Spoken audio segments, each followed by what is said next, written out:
Sir, इस समय जो हमारे देश के अंदर ऐतिहासिक कुंभ का मेला चल रहा है और देश विदेश से यहाँ पे श्रद्धालु लोग और साधु लोग आ रहे हैं, एक ऐतिहासिक पल है सर। इस संबंध में आप क्या कहना चाहेंगे?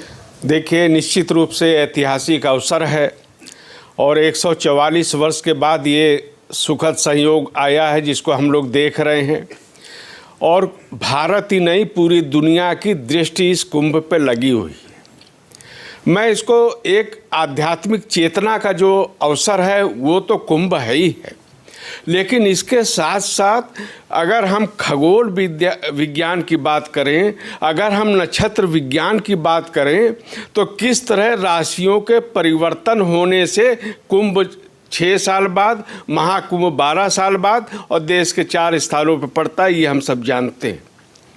केवल इसमें आप केवल कल्पना करिए कि जिस समय दुनिया में सभ्यता का विकास नहीं हुआ था, उस समय हमारे ऋषि मुनियों ने यह शोध कर लिया था कि बृहस्पति कब स्थान परिवर्तन करेगा और कब इस तरह के संयोग बनेंगे जो कुंभ वहाँ पे पड़ेगा।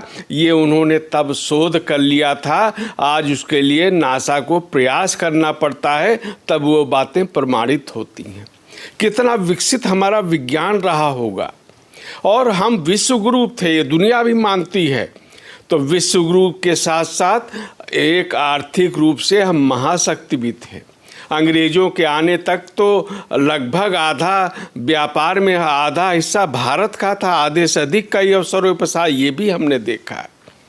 अब कुंभ जैसे स्थल जो हैं, अभी आप देख रहे होंगे कि 2 लाख करोड़ से अधिक का अर्थव्यवस्था में बढ़ोतरी होने जा रही है।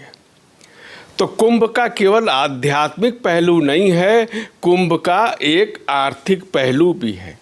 कैसे हम विश्वगुरु रहे होंगे, उनमें इन सब बातों का योगदान था।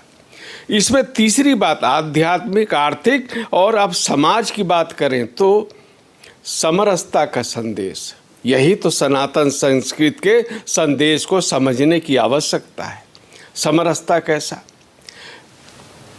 संगम में प्रवाह हो रहा नदी का, कोई भेदभाव नहीं है, कोई किसी की जाति नहीं पूछता है, सब उसमें स्नान कर रहे हैं, सब उसी सूर्य को जल अर्पित कर रहे हैं, सभी उसका आचमन कर रहे हैं जल का, पवित्र जल का, और अमृत स्नान हो रहा है। उस अमृत स्नान में बिना भेदभाव के पूरा समाज शामिल है। यह सामाजिक पहलू, और इन तथ्यों को हमको समझना होगा।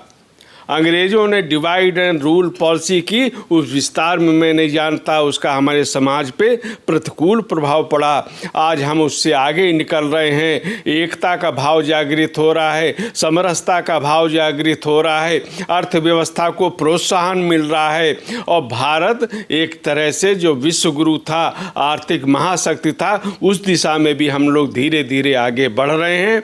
और इस अवसर पे आप सबका भी मैं बधाई भी देता हूँ। पूरा देश, पूरा विश्व इस ओर नज़र लगाए हुए है।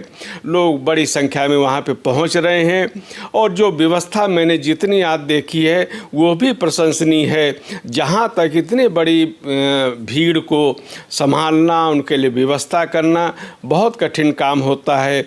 और जिस प्रकार मैं उम्मीद करता हूँ 2019 के कुंभ में अनेक विश्व रिकॉर्ड बने थे। आज मैं बिल्कुल कह सकता हूँ कि यह जो महाकुंभ है, ऐतिहासिक कुंभ है, 144 वर्ष बाद पड़ने वाला महाकुंभ है, इसके भी विश्व के सकारात्मक कीर्तिमान बनेंगे। और 2019 के कीर्तिमानों को पीछे छोड़ते हुए महाकुंभ इतिहास में दर्ज होगा। ये सब हम लोगों के लिए गौरव की बात है। यही सनातन संस्कृति की विशेषता है, जिसको हम केवल आज महाकुंभ नगर में ही देख सकते हैं। पूरी दुनिया वहाँ पे समाहित है। ये दुर्लभ संयोग है। सर, हमारे चैनल के माध्यम से आपने देशवासियों को कुंभ के संबंध में बड़ी अच्छी बात बताई कि एक एक समरसता का संदेश पूरी दुनिया में जा रहा है। और ये बड़ी अच्छी बात, जिस तरीके से गंगा जमुना एक हो करके संगम का काम कर रही हैं, इसी सभी जाति को, जहाँ के लोगों ने जाति के लोगों को बांटा है, सब लोगों को बिना किसी भेदभाव पे वहाँ नहाने का जो अवसर मिल रहा है, तो एकता का एक प्रतीक है। और इस प्रतीक के माध्यम से हम एक दूसरे को अपना भाई मानेंगे और बीच में हमारे जो भेदभाव है उसको मिटाने का काम होगा। हमारे चैनल के माध्यम से आपने संदेश दिया सर, बहुत बहुत धन्यवाद। Thank you sir. धन्यवाद।